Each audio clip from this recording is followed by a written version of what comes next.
first thing I start thinking about is how can we make it better? How can we make all the action more spectacular?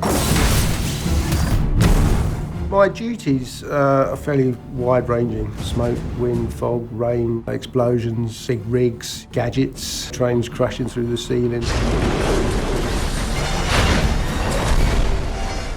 There's some powerful, powerful moments in No Time to Die. In Norway, really spectacular chase, off-road driving, coming down 45-degree slopes. Jaguar Land Rover gave us 8 Land Rover Defenders and they were really put through their paces. They're a complete roll car. You could roll them over and get out and you still have a smile on your face. I've never seen 4x4s jumping so high in the air. Down the banks, up a river, through a river, flipping over. It was a real high-speed off-road chase and looked fantastic.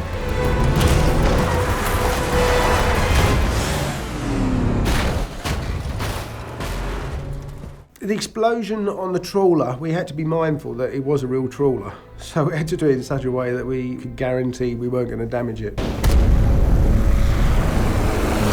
We used a reasonable amount of gasoline and black powder.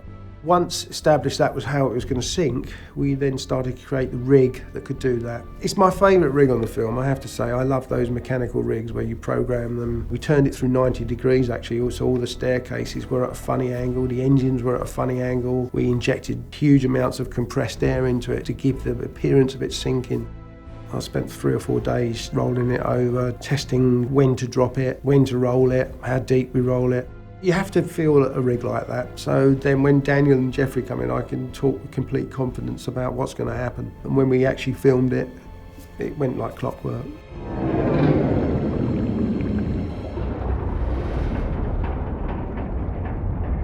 Then throw into the equation the car. We're bringing back the fantastic, legendary DB5. The gadgets were based on the original Goldfinger car, but they were upgraded. If you remember, we had these Browning-type guns in the Goldfinger car which came out the little side lights. Well, we upgraded these ones to mini guns coming out the headlights. I believe that the audience are going to be really over the moon that the DB5 is back in, but I think they're going to like it even more once it springs into action.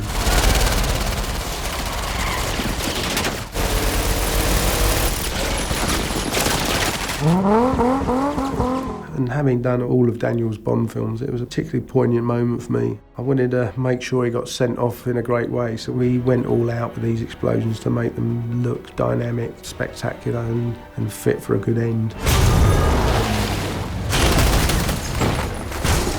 It's such a massive part of my life as well. I've done 15 Bonds now over 45 years. I helped open the Bond exhibition in Solden and it got quite emotional.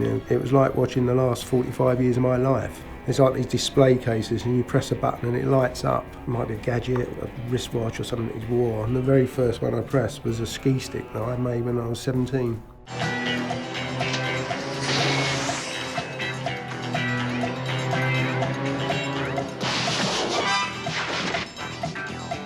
Would like to raise a point to is all the unsung heroes of James Bond, you know, the construction crews, the electricians, the locations departments. The film wouldn't get made without all those people in those other roles that don't get the recognition that they deserve, so I'd like to applaud them.